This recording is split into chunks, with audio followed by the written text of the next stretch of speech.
Assalamualaikum warahmatullahi wabarakatuh. Waalaikumsalam. Selamat pagi teman-teman semua. Baik, pada kesempatan kali ini saya akan membuat video pembelajaran mengenai materi restrukturisasi perusahaan dan holding company. Yaitu di sini saya akan membuat video pembelajaran ya dengan mata kuliah aspek hukum dalam bisnis. Sebelumnya, saya mengucapkan banyak-banyak terima kasih kepada Bapak Wirmi Eka Putra SEMSI selaku dosen pengampu. Terima kasih ya Bapak. Baik, langsung saja saya sini akan menjelaskan apa itu restrukturisasi perusahaan. Nah, langsung saja.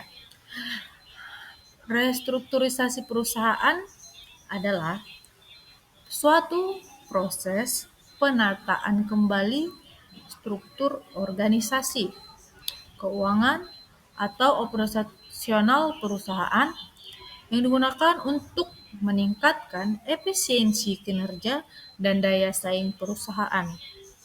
Nah, sehingga restrukturisasi biasanya dilakukan ketika suatu perusahaan mengalami penurunan kinerja atau menghadapi persaingan yang ketat atau ingin meningkatkan suatu nilai perusahaan.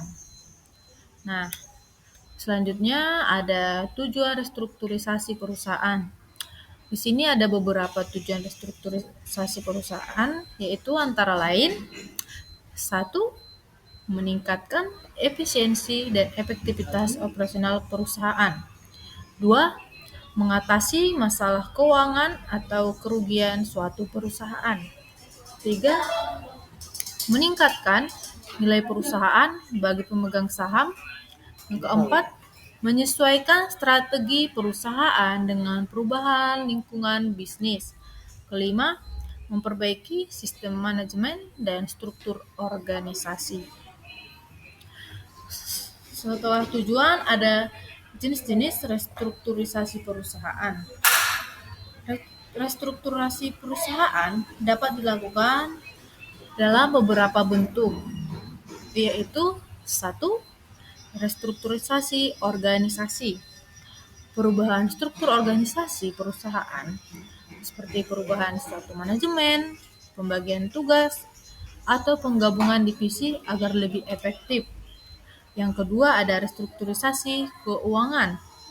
Suatu penataan kembali struktur keuangan perusahaan seperti pengurangan utang, penambahan modal, atau perubahan komposisi sumber pembiayaan.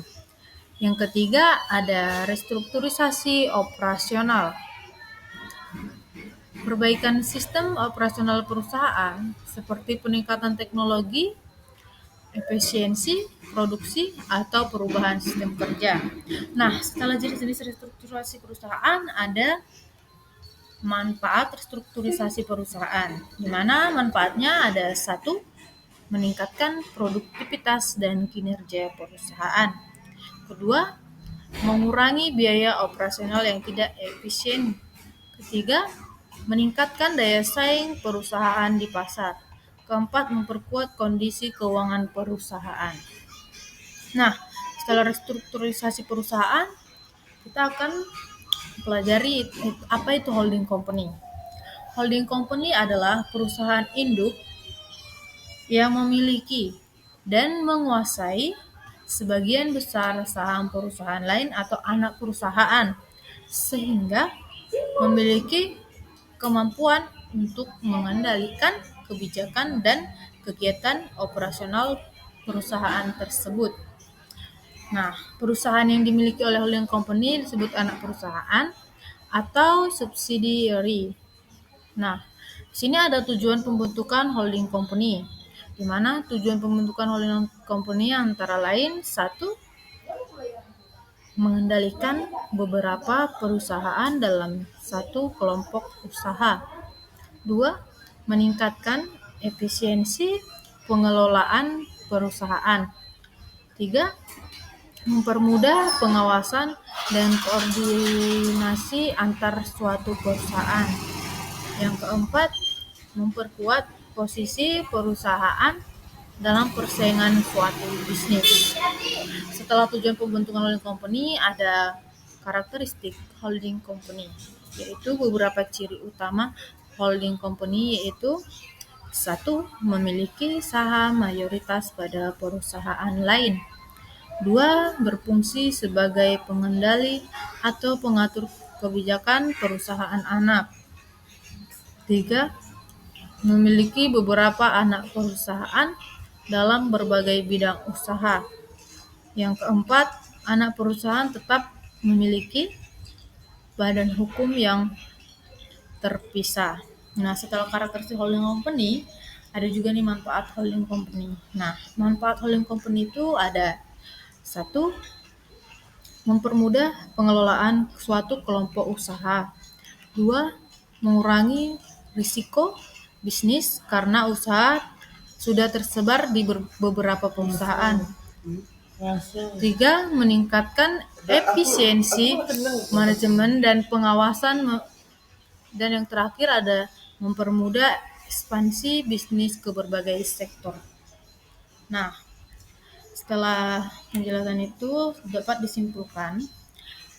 Nah, kesimpulannya adalah restrukturisasi perusahaan merupakan upaya penataan kembali struktur organisasi keuangan dan operasional perusahaan untuk meningkatkan efisiensi dan kinerja suatu perusahaan. Sedangkan holding company adalah perusahaan induk yang memiliki dan mengendalikan beberapa perusahaan lain dalam satu kelompok usaha. Kedua konsep ini sering digunakan oleh perusahaan besar untuk memperkuat manajemen dan meningkatkan daya saing di dunia bisnis. Nah, dengan demikian, baik restrukturisasi perusahaan maupun pembentukan holding company merupakan suatu strategi manajemen perusahaan agar dapat mencapai tujuan perusahaan secara lebih efektif dan berkelanjutan. Nah, sekian video pembelajaran yang bisa saya sampaikan atau saya jelaskan. Lebih dan kurang saya mohon maaf. Saya akhiri dengan wabillahi taufiq wal hidayah. Wassalamualaikum warahmatullahi wabarakatuh.